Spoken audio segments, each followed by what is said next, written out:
take out their money from those major U.S. defense contractors responsible for building these detention centers.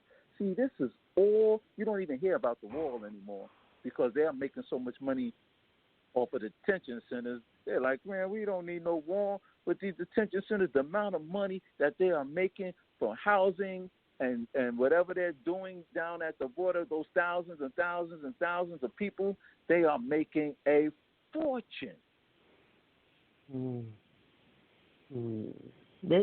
I mean, what you're saying is very profound, Peter. Peter Nathan Sherrill. Peter, you're a Navy officer. Are you a former Navy officer? No, I was never in the Navy. You never was in the Navy?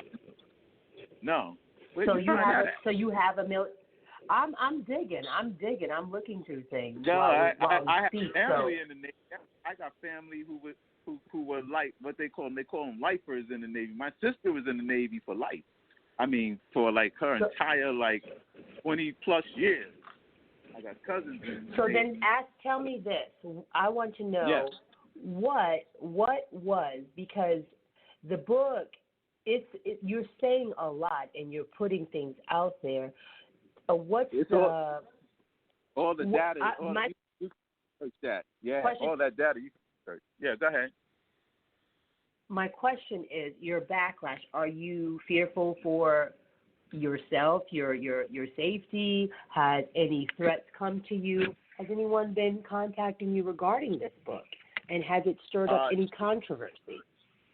The controversy hasn't started, but it's beginning as people are beginning to ask me to come on their shows and talk about the book because, see, when you look at the book, what people may not realize is that that's the picture, an actual photograph of Charlottesville rally and riots when they were gathered there around the Andrew Jackson statue with their tiki torches, daring daring the police, daring anybody to come in there and tell them to move. And I'm like saying, you know what? If that was us, and we was walking through a college campus with tiki torches, marching, rallying, hundreds upon hundreds upon hundreds of people, they would have had the National Guard, the SWAT team, the you name it. They would have had every police officer in Virginia and tear gassing and shooting us and hitting us with clubs and dogs and locking us up. And that's the difference between how we're policed in this nation, where they can have a rally like that was violent. You should see the expressions on their faces at that. I mean, pure, total anger. Nothing happened to them.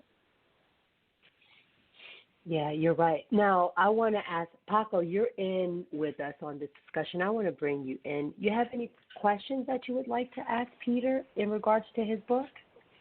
Peter, I want to read the book.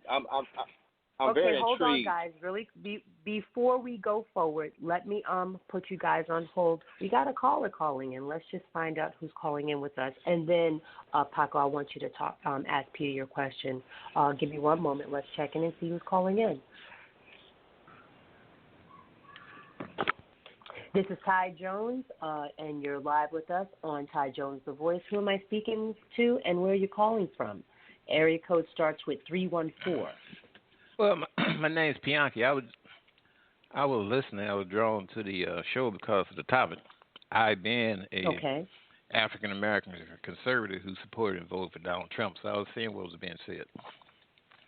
Okay, well, I'm going to put you on hold and let you continue to listen, and then we'll get right back to you. And your name again was? The name is Bianchi, Pianki. Okay, sir. Bianchi, hold on one moment. I'll let you speak with with Peter, the writer of the book. One moment, please. Now, back to Paco. Paco, finish with your questions. I'm sorry that I cut you off. No worries. Like I said, I'm very intrigued. I really want to read the book. Peter, you sound like you have a lot of controversial topics on this, on what's going on. And like I said, I want to read the book and really get insight before I can really speak on it. But it's really intriguing. So, guys, let me give you guys give me another. a synopsis? Let me do this. Let me do this, guys. I'm going to read, I'll give you guys a brief little intro that I have of the book so you get a clear understanding for those that are just checking in. So this is, okay, guys, this is Ty Jones, The Voice. You're listening to Blog Talk Radio's Ty Jones, The Voice, and you can listen to me by logging on to blogtalkradio.com/LoveJonesTy or call into the studio 646-668-2718. Peter W. Sherrill, and he is the author of The Life of a Black Republican. The Life of a Black Republican is a story, ironically, not about Trump, but about one man's who's totally responsible, not only for Trump becoming president, but basically responsible for every member in the Republican Party being elected, even to the Supreme Court. He has used fascism, racism, anti-Semitism to promote his agenda and is controlling every facet of our democracy, from the executive branch, legislative branch, and even the judicial branch of our government. This one individual, who the author refers to as the puppet master, and how this one individual is manipulating our entire economy through his billion-dollar hedge fund. Okay? That's that. Okay? He goes on to say that even for orchestrating, Brexit, pronounce that, Peter. That is Brexit. Brexit is the England leaving the European Union, which has been disastrous for England. Okay, has not been mentioned once. That's why we need to understand these things. We need to understand. Okay. Let me finish giving the guys. Finish giving the guys a synopsis because I'm sure they're really curious. So that's what he mentions in that. Not to mention the company he owns is at the heart of the collusion of the collusion or confusion. Yes, collusion or confusion that took place in 2016 election. A Ph.D. in computer science proves he has the capabilities to run extensive computer algorithms to impact Wall Street and through his data mining company. This is crazy. The first book to expose who this individual is and exactly how and why he has chosen this dark path against America's democracy. Everything is against the founding fathers of this country fought and even died for, especially in World War II. However, through his superior intellectual capacity, has been able to stay beneath the radar, or more like a stealth aircraft. It is all here in black and white for all hardworking Americans to see how the entire elite continue to maintain power and wealth by keeping us divided. Okay? Questions now becomes, are we ready to take back our country? So that's the synopsis, Paco. You take it from there. What do you get from that? I want to read that book. I want to read that book, too. I want to read that book, too, man. And he doesn't want to tell us who the puppet master is. And I'm sure, but he didn't like what I was saying because he actually hung up. So I'm sorry about that. But thank you for calling in and listening to the synopsis. So, Paco, go ahead. Any questions for Peter? Because this book sounds like it's too hot to touch, and I don't know. Fire. It's fire. No, Peter. I'm glad that you're able to stand up and speak on this, man, because a lot of people, I'm sure, are afraid because it's going to be controversial once it comes out. Or has it been released? It's out now. Yes, it's out. Go to Amazon, baby. It's right there. It is. You can purchase it. How long is the book? Just go to Amazon. It's an ebook. I didn't do an audio book on it, but I did an ebook and I did the paperback version of it. Yeah. Okay. Perfect. How long has the book been out? Maybe about 2 months now.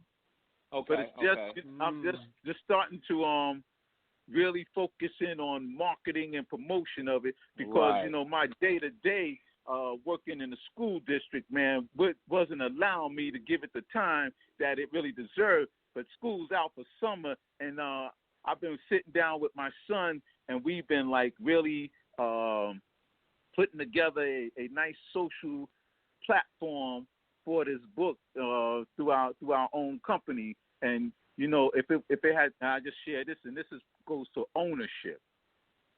When you have ownership, you can write and say and speak the truth, and not have anybody else impact or decide that no, you can't say that, no, you can't do this, no, you can't do that.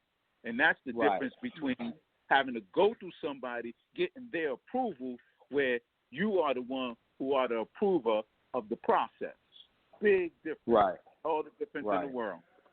Yep. The same thing with Jay-Z owning the franchise. Ownership is everything.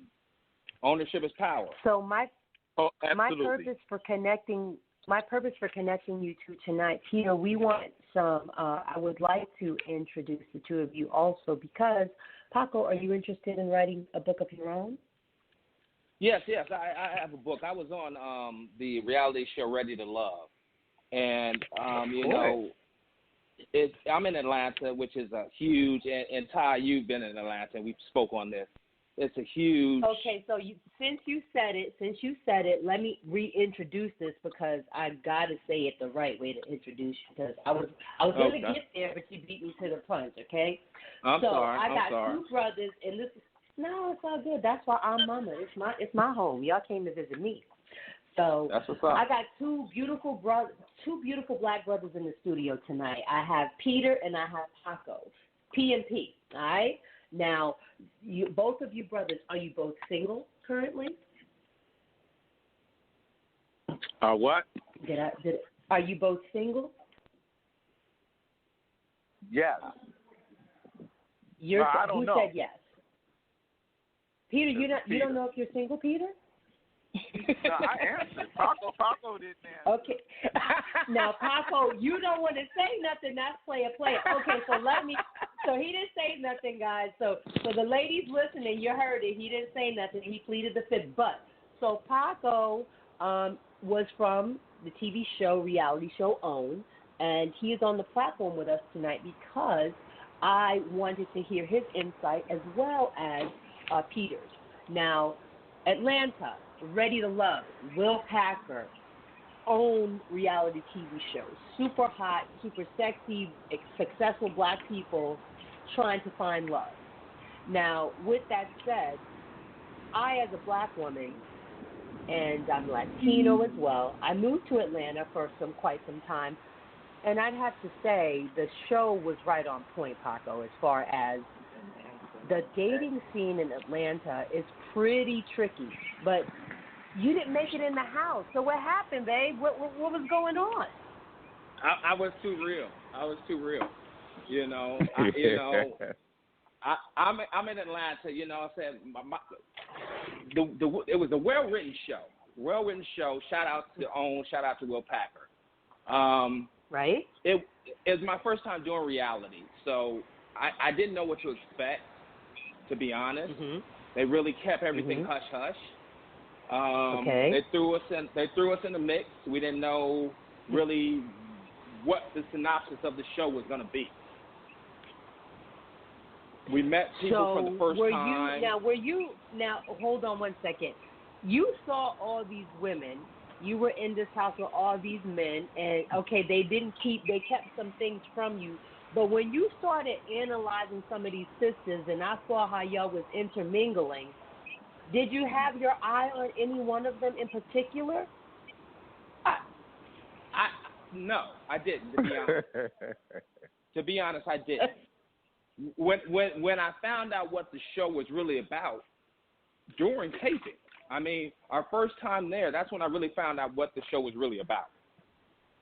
So at this point, I'm trying to put my game plan together on, okay, I'm here now, I'm in the mix, cameras are rolling, okay, what's the game plan? So my game plan was to, mix, mingle, meet, get to know people, because it was elimination. It was elimination that first night of meeting people. So I'm very sociable, have a great personality. You know, I started mingling with people.